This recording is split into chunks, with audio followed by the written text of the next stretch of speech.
Voilà, bonjour, rebonjour à ceux qui nous rejoignent. Deuxième partie de cette émission sur Public Sénat avec la presse quotidienne régionale, les télés locales de France, le réseau Via Télévision notamment, les Indés radios, 130 radios qui sont nos partenaires sur tout le territoire français et avec TV5 Monde. Notre invité politique ce matin, c'est Aurore Berger. Bonjour. Bonjour. Merci d'être là. Vous êtes la porte-parole du groupe La République En Marche à l'Assemblée nationale. Et pour vous interroger, à mes côtés ce matin, Oriane Mancini, la spécialiste politique de Public Sénat. Bonjour Oriane. Bonjour Cyril. Bonjour. Et Jefferson des Sports, bonjour. Merci d'être venu de Sud-Ouest. Bonjour Cyril. Éditorialiste régulier de cette émission. Aurore Berger, on démarre tout de suite fort. Gérard Larcher a fustigé hier la méthode Macron, la fin d'une illusion, a-t-il dit. Pourtant, c'est un homme réputé pour pratiquer le consensus, le président du Sénat. Est-ce que le président de la République a réussi à se fâcher même avec Gérard Larcher ? Je connais bien Gérard Larcher parce qu'on est élu du même territoire, il est même dans ma circonscription. C'est pour ça que je vous Donc pose à la la question, fois, entre autres. évidemment, il y a cette recherche du consensus, mais je n'oublie pas que Gérard Larcher est aussi un membre éminent des Républicains, que les Républicains sont dans une phase qui est difficile, avec des rentrées multiples qui ont été faites, que ce soit Valérie Pécresse d'un côté, Bruno Retailleau de l'autre, Laurent Wauquiez encore d'un autre côté. Et je pense qu'il a aussi envie d'être une voix très forte dans cette famille politique, et quoi de mieux finalement que de cogner sur la majorité pour pouvoir le faire. Jefferson des Sports. Oui, Aurore Berger, on va rester avec Gérard Larcher. Il dénonce aussi la façon très personnelle qu'a le chef de l'État d'exercer son mandat. Est-ce que, sous cet angle, et à la lueur des récentes affaires, l'affaire Benalla, l'affaire Nyssen par exemple, est-ce que la République exemplaire n'est là aussi plus qu'une illusion ? Il n'y a pas d'illusion sur la République exemplaire. La première loi qu'on a votée, c'est la loi sur la confiance dans la vie politique. J'aurais aimé qu'on puisse la voter à l'unanimité. J'aurais aimé que les Républicains, dont Gérard Larcher fait partie, acceptent de voter la fin des emplois familiaux, acceptent de voter la transparence sur les frais de mandat. J'aurais aimé aussi que les Républicains acceptent qu'on puisse travailler sur la réforme constitutionnelle, parce que la République exemplaire, c'est aussi de se dire, par exemple, qu'on arrête le cumul des mandats dans le temps, qu'on introduit de la proportionnelle. Mais tous ces débats-là, ils ont été, à l'été, empêchés de manière spectaculaire à l'Assemblée nationale. Donc la République exemplaire, c'est ce qu'on met en œuvre, nous. Donc cette image n'est pas écornée.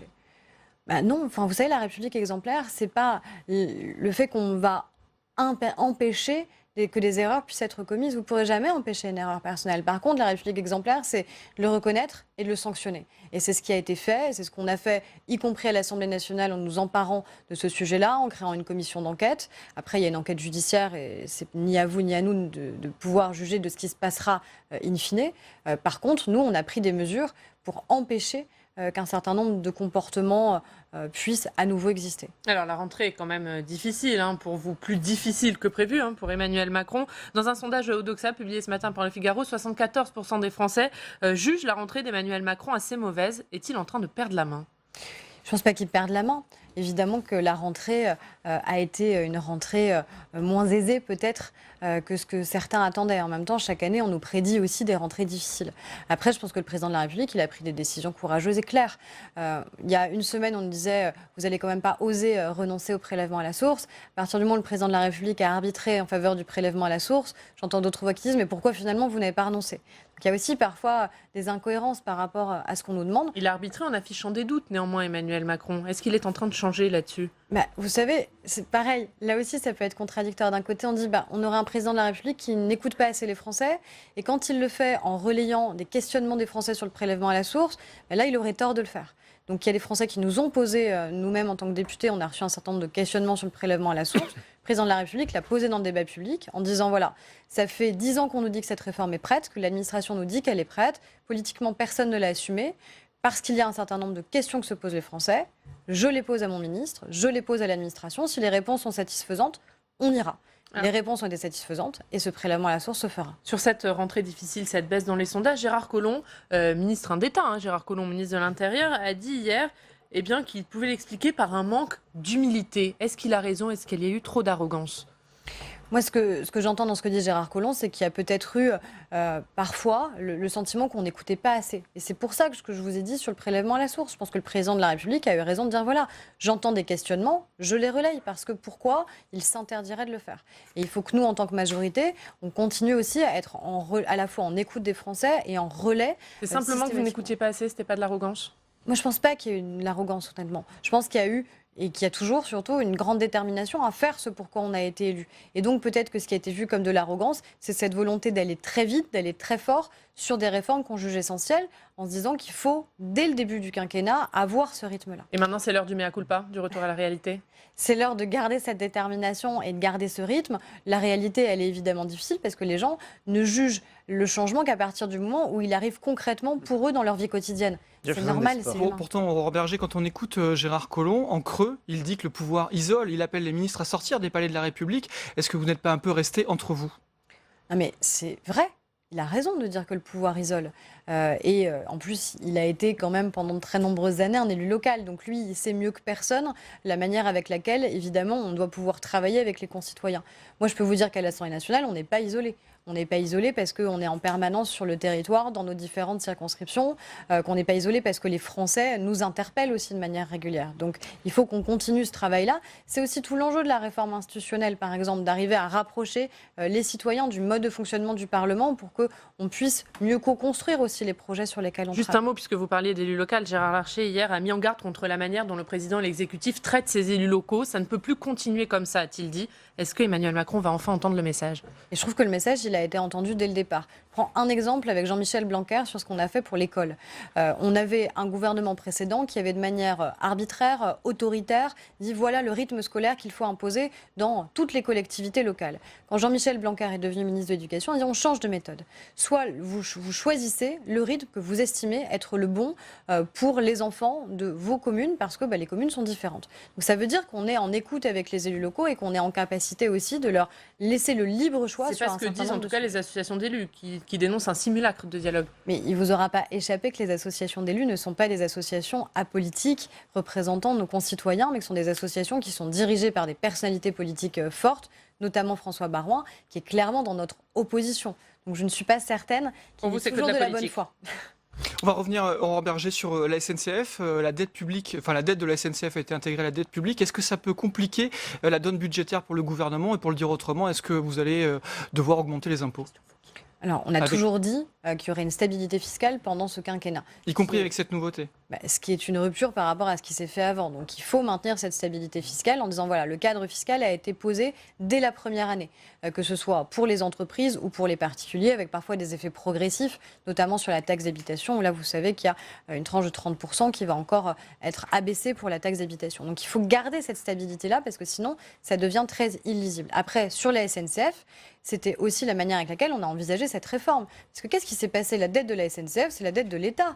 C'est l'État qui, à un moment, a transféré sur la SNCF beaucoup de dettes et l'empêchant aussi de faire un certain nombre d'investissements. Donc je pense que c'est légitime aussi que l'État reprenne une partie de cette dette. Alors pour diminuer la dépense publique, oui, Laurent Wauquiez lui a une proposition, c'est de faire passer les fonctionnaires aux 39 heures. Est-ce que vous pourriez le suivre sur ce sujet?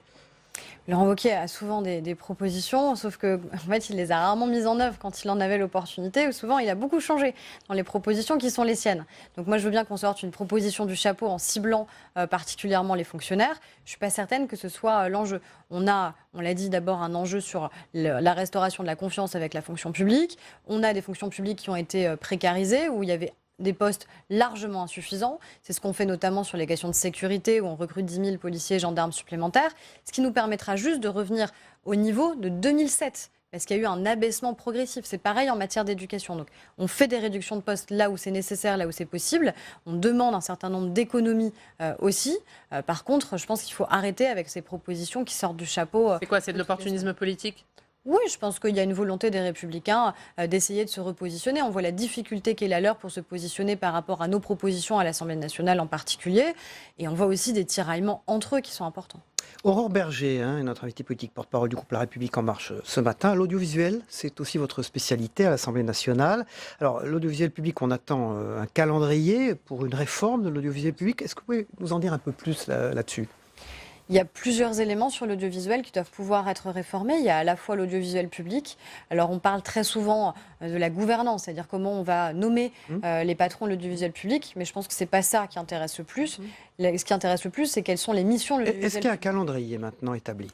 Alors, on a toujours dit que la loi, ce serait en 2019, qui serait à la fois une loi sur l'audiovisuel public, une loi parce qu'on aura une transposition d'une directive très importante qui fait que pour la première fois, les services de vidéo à la demande, par exemple Netflix, Amazon, vont devoir contribuer au financement de la création en France, ce qui est une première, parce qu'aujourd'hui, ils sont totalement exonérés, ils n'ont pas du tout les mêmes charges et responsabilités que notre audiovisuel, et puis un certain nombre d'éléments sur lesquels on va devoir avancer. Quand ?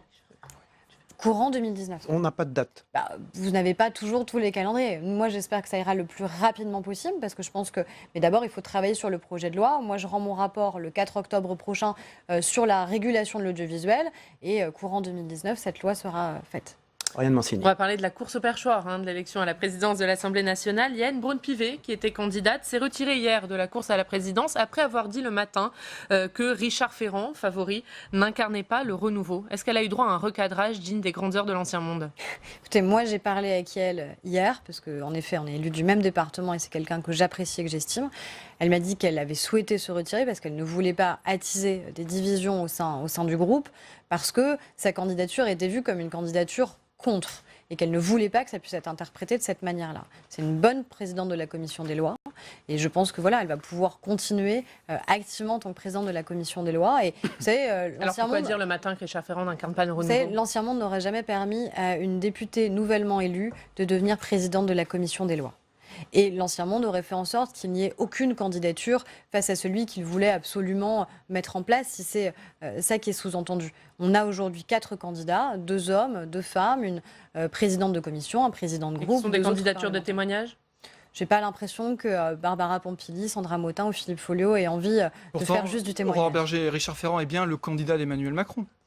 Moi, il est en tout cas mon candidat, parce que je me souviens que Richard Ferrand, c'est l'un des premiers qui a rejoint Emmanuel Macron, parce qu'il a été le secrétaire général du mouvement En Marche, au moment où on était juste candidat à la fois à la présidentielle puis aux législatives. Moi, je me souviens que s'il n'y avait pas eu des gens comme Richard Ferrand, eh bien, probablement que moi, je ne serais pas députée aujourd'hui. C'est la raison pour laquelle moi, je le soutiens et je voterai pour lui. Quand on refait le film, Aurore Bergé, François de Rugy quitte l'Assemblée nationale, va à l'écologie. Ça fait une très belle rocade pour Richard Ferrand. Ce n'était pas un secret qu'il visait le perchoir. Est-ce que là, pour le coup, on n'est pas dans l'ancien monde totalement ? Est-ce que c'est légitime que François de Rugy devienne ministre d'État, ministre de l'écologie, alors qu'il porte les questions écologiques depuis le début de sa vie politique de manière extrêmement sincère et à des moments où peu de monde portait ces questions écologiques? Non, je pense que c'est extrêmement légitime. Est-ce que c'est illégitime que Richard Ferrand puisse devenir président de l'Assemblée nationale si les parlementaires de mon groupe le souhaitent? Non, parce que Richard Ferrand a été évidemment parlementaire. Il a été l'un des premiers marcheurs, et je pense que c'est important, et il a porté notre groupe depuis 1 an. Il n'est pas sorti de l'affaire des mutuelles de Bretagne, Richard Ferrand. Est-ce que ça pose un problème? Est-ce que dans le vote au sein de l'Assemblée, ça peut être un élément de discussion? Vous savez, moi, je ne rends pas la justice à l'Assemblée nationale. Je pense que c'est dans un autre cadre qu'elle doit être rendue, tout simplement. Il me semble qu'il est tout à fait présumé innocent et que rien ne pourrait l'empêcher d'être. Ça ne l'a pas empêché d'être exfiltré du gouvernement. Est-ce qu'il peut être président de l'Assemblée nationale? Et de la même manière qu'il a pu être président de notre groupe. Richard Ferrand, donc en étant candidat au perchoir, en tout cas, libère la place à la présidence du groupe. Est-ce que vous serez candidate? Déjà, vous savez, il y a une élection lundi.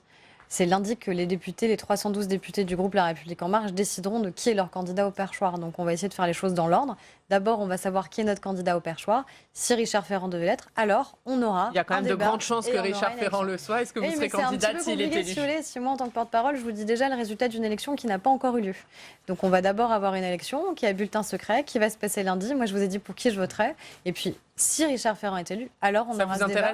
Et on n'aura pas ce débat dans les médias, on aura ce débat dans. Pour le dire autrement, est-ce que cette perspective vous intéresse? Et je vous dis déjà, on va faire les choses dans l'ordre. C'est pas non, ça. Mais c'est pas non, c'est pas oui. C'est un moment, qu'est-ce qu'on veut faire de ce groupe? Je pense qu'on a un groupe qui est extraordinairement différent de tous les groupes parlementaires qu'on a pu connaître par le passé, par sa composition, par les origines des uns et des autres, par la diversité qu'il représente. On doit trouver un mode de fonctionnement qui nous permette de tenir ensemble et de permettre l'accomplissement du projet pour lequel on a été élu, tout en tenant ensemble de manière extrêmement solidaire et dynamique pendant les 4 prochaines années. Justement, puisqu'on sait que vous vous intéressez beaucoup à la culture, la directrice de la Villa Médicis, Muriel Mayette-Holtz, a appris par la ministre de la Culture qu'elle ne serait pas reconduite à son poste. Dans une tribune au Figaro, elle dénonce le mépris du gouvernement pour le travail accompli. Est-ce que vous cautionnez cette décision de ne pas la reconduire? Je ne connais pas précisément le sujet sur la Villa Médicis, donc je ne peux pas porter un jugement sur une personne et la manière avec laquelle ça a pu être conduit. Je sais que la Villa Médicis participe clairement au rayonnement de la France. Il y a eu beaucoup de choses nouvelles aussi qui ont été entreprises sous son mandat. Je pense à des partenariats, par exemple, sur la bande dessinée. C'est quelque chose de nouveau qu'elle a pu mettre en œuvre. Mais je pense qu'il y aura un processus transparent sur toutes les nominations qui sont faites. Alors, plus sympathique, Aurore Bergé. Vous vous êtes fait remarquer il n'y a pas très longtemps, on va avoir un article de Match, c'est-à-dire qui va passer pendant que je parle. Chien-chat à l'Assemblée nationale, vous voulez leur présence là-bas? Mais Gérard Larcher avait fait un portrait de lui avec son chien. Ouais. Voilà, donc moi, on m'a interrogé sur mes chats. Ouais. Voilà, Vous voulez pouvoir les amener à l'Assemblée, c'est ça?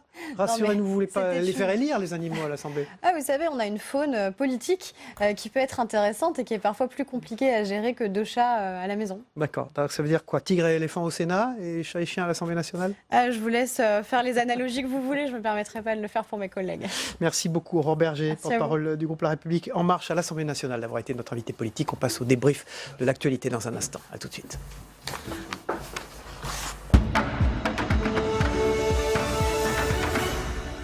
Voilà.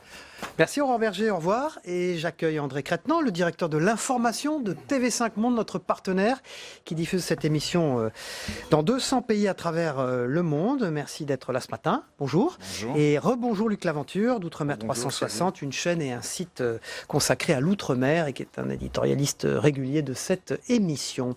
On démarre tout de suite avec le fait que Gérard Larcher a fustigé hier, lors de sa conférence de presse, la méthode de Macron, la fin d'une illusion, a-t-il dit André Crétenant. Et lui-même, après, a discuté un peu avec les journalistes, a dit, vous vous rendez compte, le président de la République est arrivé à se fâcher avec moi, Gérard Larcher, et avec Dominique Bussereau aussi, qui est un homme de consensus. Comment vous expliquez cette dégradation, j'allais dire, des relations entre les hommes à cause de ces thématiques, Je pense un peu le syndrome. notamment des territoires qui les séparent? Alors, je pense que Emmanuel Macron et ce gouvernement-là a un problème effectivement avec les territoires qui existe depuis pas mal de mois, mais je pense de manière plus générale qu'il y a un syndrome de la rentrée, en quelque sorte, de cette rentrée où il y a ceux qui pleurent, c'est le ministre qui s'en va, il y a celui qui doute, le maître d'école, c'est-à-dire le président qui dit c'est quand même difficile. Le maître des horloges de qui faire doute. ce travail, c'est le maître des horloges. On voit surtout ce doute dans un moment assez particulier sur la fiscalité, sur l'impôt à la source. Et donc tout ça donne le sentiment Mais effectivement... pourquoi Gérard Larcher monte au créneau comme ça en cette rentrée? On le voit derrière la conférence de presse. Évidemment qu'il y a des enjeux derrière. Il y a aussi la réforme des institutions qui se préparent. Donc je pense qu'on est dans un jeu où on prépare la rentrée, où on affiche ses forces, on avance ses pions d'une certaine manière. Mais c'est aussi parce qu'on sent qu'il y a un petit peu d'hésitation, que peut-être le président, ce gouvernement ressent une certaine faiblesse. Donc évidemment qu'on en profite. Pour moi, ça fait partie plutôt du jeu politique. Je ne crois pas qu'il y ait une explication plus psychologique. Alors, est-ce qu'il y a une explication, Luc Laventure, autre? Est-ce que, par exemple, le président du Sénat, Gérard Larcher, voudrait devenir le premier opposant à Emmanuel Macron, parce qu'il y en a de multiples? Comment vous voyez ça, vous? Moi, je pense qu'il y a des enjeux politiques liés effectivement au calendrier. Je suis d'accord sur le fait que, effectivement, de façon très cyclique, les rentrées sont toujours difficiles. Voilà, 74% des Français, selon donc, le sondage Odexa, pensent qu'il a fait une mauvaise rentrée, Emmanuel Macron. C'est le moins qu'on puisse dire. Même son ami, son porteur, son mentor, Collomb, qui a une vie très a dénoncé un manque d'humilité. Absolument. Cela veut dire qu'il y a des tensions très très fortes. Mais on peut dire que Gérard Larcher, qui est quand même le premier opposant de facto, appuie sur ce qui fait mal, c'est-à-dire la gestion du président de la République sur les territoires. Et effectivement, il y a des élections européennes, il y a d'autres élections. On peut se demander si les choses vont... Si le maître des horloges aura la capacité de gérer le temps comme il l'a fait au pas de course au cours des derniers mois. Il entraîne d'ailleurs dans sa chute le Premier ministre aussi. C'est le couple exécutif qui va mal dans les... Le fait effectivement que cette rentrée soit difficile, qu'il y a l'affaire Benalla, les suites de l'affaire Benalla, la démission de Nicolas Hulot, tout ça fait que, en fait, pour reprendre la main, c'est compliqué. Et donc, il doit d'abord affirmer le fait que les réformes vont continuer. Mais il n'arrive pas sur cette rentrée avec un projet. En fait, le véritable projet, celui qu'on attend, c'est le projet sur la pauvreté, c'est le plan pauvreté qui est annoncé pour la semaine prochaine. On peut imaginer que si ce plan avait été présenté dès les premiers jours de la rentrée, qu'il aurait eu un effet politique beaucoup plus important. Mais là, on sent bien qu'il est obligé encore de lutter contre cet état d'esprit, et c'est raté, de reprendre... Plan banlieue, plan pauvreté, j'ai l'impression que ça patine. Oui. Alors vous êtes tous les deux quand même des spécialistes de la communication. André Crétenant, vous dirigez le troisième réseau de télévision du monde, l'information du troisième réseau de télévision du monde. Luc Laventure, vous êtes un dirigeant d'audiovisuel depuis longtemps. Il y a un problème de communication. Alors, le président va changer son équipe à l'Élysée. On a vu que les choses allaient bouger de ce côté-là. Mais est-ce que c'est simplement un problème de communication, Luc Laventure, pour commencer? Je pense que c'est un problème de fond. C'est vrai que le changement a été brutal. Le changement a été brutal. Quand il y a un changement de ce type, personne n'est véritablement maître du calendrier. Vous dire, la communication ne peut pas venir en appui positif de ce qui se passe. Pour moi, il y avait 2 maîtres de la communication. Emmanuel Macron, avec ce qu'il a monté, et puis également Mélenchon avec sa fameuse structure. Et dans les 2 cas, on s'aperçoit qu'à un moment donné, la communication ne suffit pas, cela patine. André Grottin. Oui, je pense que ce n'est pas seulement un problème de communication. La communication peut effectivement, à un moment donné, aider à passer un cap. Mais en l'occurrence, le système politique est construit comme ça. La communication dépend beaucoup du chef de l'État. C'est lui qui donne le là, etc. Et il a été lui-même un petit peu en difficulté. Et comme c'est lui qui dirige cette communication, on sent bien que son équipe autour, elle aussi, l'équipe a été un petit peu déstabilisée. Donc c'est vrai qu'il a peut-être perdu la main là pendant quelques semaines. Mais moi, je pense qu'il va se reprendre. Je pense que voilà, il a une expérience. C'est aussi comme ça en fait qu'il a réussi à gagner cette présidence. On peut imaginer qu'il va reprendre la main. Il a la prétention de dire qu'il va essayer de reprendre la main grâce également aux Outre-mer. Juste une petite chose. Fin septembre, dans 2 semaines, il va à New York pour la conférence climat. C'est-à-dire que toute la notion d'environnement, il va le replacer au centre de son dispositif. Et après, il va passer aux travaux pratiques puisqu'il ira à Saint-Barth, il ira à Saint-Martin, il ira en Guadeloupe, il ira à la Martinique, il ira en Guyane, où il aura la possibilité de toucher de facto les territoires et les problèmes des territoires. L'action au service d'une stratégie réelle et contrecarrer au fond l'effet négatif de départ du lot. Tout à fait, absolument. La conférence climat, c'est une bénédiction pour lui. Et une stratégie européenne aussi, puisqu'il y a un enjeu européen et que là, Emmanuel Macron souhaite aussi être le leader de l'Europe. Donc je dirais que le calendrier international, d'une part, va le servir. D'autre part, à l'intérieur, c'est-à-dire le plan pauvreté, peuvent peut-être lui permettre justement de rebondir. Un petit mot d'audiovisuel, vous êtes tous les 2 spécialistes, vous dirigez, donc je disais, TV5 Monde, l'information, Luc Laventure, vous avez été des dirigeants émérites, historiques de François. François d'ailleurs qui va disparaître dans les projets du gouvernement pour cette réforme de l'audiovisuel public. On a essayé de faire dire à Aurore Berger, qui est spécialiste de ces problèmes à l'Assemblée nationale. Elle a des éléments de langage parfaits. Oui, parfait, mais sauf qu'elle ne nous a pas donné de calendrier. Elle a des éléments de langage. Non, vous attendez quoi de cette réforme, André Crétenant? Alors, calendrier rationalisation. 2019 quand même. 2019 est sans doute le deuxième. Mais pour lui faire dire un mois, on n'a pas réussi. Le 2e semestre, sans doute, de 2019. Non, c'est véritablement... On sait que, voilà, d'une manière générale, les médias, et évidemment que les médias publics, les médias audiovisuels publics, sont touchés par une révolution de la manière de consommer des émissions. Voilà, vous avez Netflix qui arrive, vous avez les GAFA américains, etc. Et voilà, et on se retrouve, en tout cas en France, parce que ce n'est pas le cas dans tous les pays, avec des unités qui sont divisées. Vous avez la radio et la radio d'un côté, la télévision d'un côté. La plupart des pays européens ont déjà fait leur réforme et ont déjà donc il faut la faire, c'est ça ont déjà créé des sociétés où radio et télévision et Internet sont déjà réunis. Tout à fait. Et elle a dit quelque chose d'important. Elle a dit jusqu'à présent, quand il y avait une réforme de l'audiovisuel, on était focalisé sur la nomination, sur les nominations des dirigeants. Et elle dit ce n'est pas d'actualité. Oui, enfin ça l'est quand même tout à fait, vous le savez bien. Tout à fait, de facto. Tout le monde attend de savoir ce qu'il adviendra de Delphine Ernotte. Oui, ne soyons pas hypocrites. Voilà. Mais effectivement, je pense que ce que tu viens de dire, c'est qu'il faut rebattre les cartes totalement avec tous les groupes, parce que la télévision, ça n'existe plus, la radio, ça n'existe plus. Il y a l'audiovisuel, il y a les médias. Toutes les cartes doivent être rebattues et il y a de la place pour tout le monde. Un mot, puisque vous en êtes un des spécialistes, Luc Laventure, vous avez dirigé François longtemps. Le renforcement des programmes régionaux, le rapprochement entre France Bleu, France 3, le basculement de France 4 sur le numérique, vous parlez du numérique, c'est toujours d'actualité ou pas dans cette réforme audiovisuelle attendue, très attendue? Moi, je pense que la réforme doit aller jusqu'au bout. Regardez, par exemple, France 3, cela fait quand même des décennies qu'on parle de réformer France 3. Il y a un besoin, et l'expérience que l'on vit ici au Sénat est intéressante. Les rapports avec les territoires doivent être fondamentaux. Donc, il faut revoir la façon dont les territoires accèdent à l'information et où l'information irrigue les territoires. C'est plus le cas du tout aujourd'hui des Outre-mer première et de François.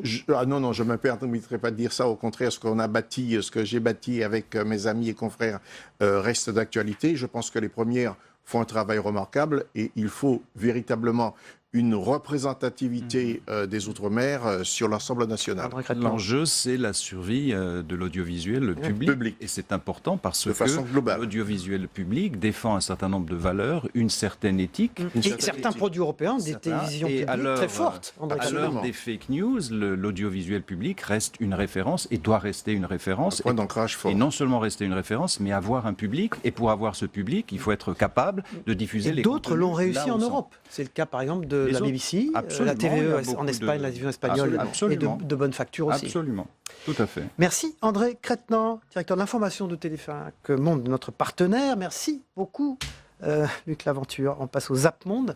C'est votre Zap, celui de TV5 Monde. C'est un résumé en quelques minutes de l'actualité du monde. On le regarde ensemble, on se retrouve après.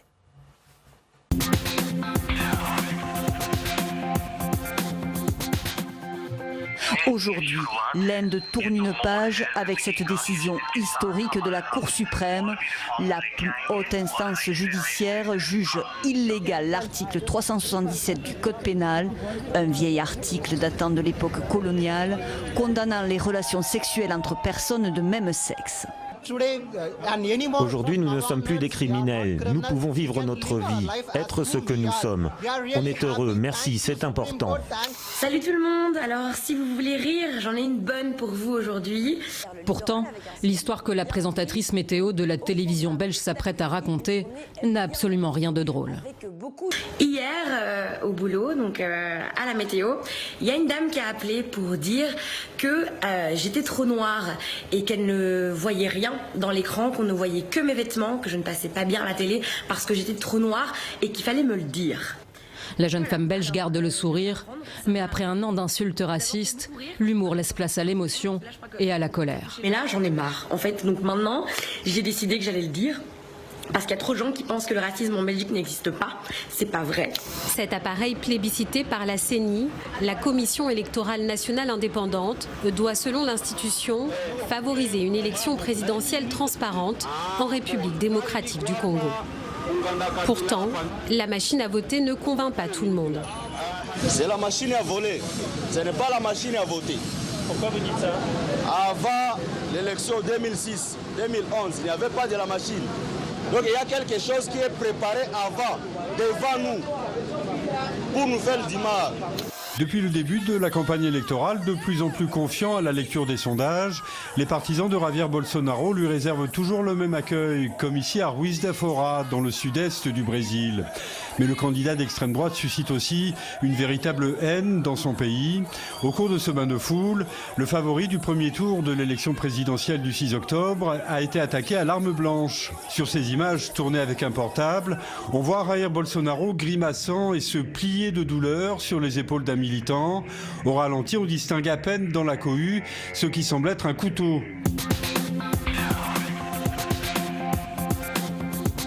Un pays qu'adorent les Français, André Crétenant, le Brésil, où les tensions sont quand même très vives. Tensions très grandes, avec un candidat qui est en tête des sondages qui se fait poignarder. Il faut dire qu'il est candidat qui est en prison. De droite extrême, lui. De droite extrême, un candidat qui est en prison et qui est Lula, l'ancien président. Donc on regarde tout ça avec certaine tristesse, voir ce grand pays qui est agité, qui est en si grande difficulté politique. Clamature. Ce qui pose des problèmes sur la façon dont la démocratie est perçue par certains pays. Et puis la deuxième chose quand même, la présentatrice belge me touche beaucoup. J'imagine. Merci André Crétenant de TV5 Monde. Merci Luc Laventure d'Outre-mer 360. Eh bien, on se retrouve lundi pour une nouvelle émission. Au revoir, bon week-end à tous. Au revoir.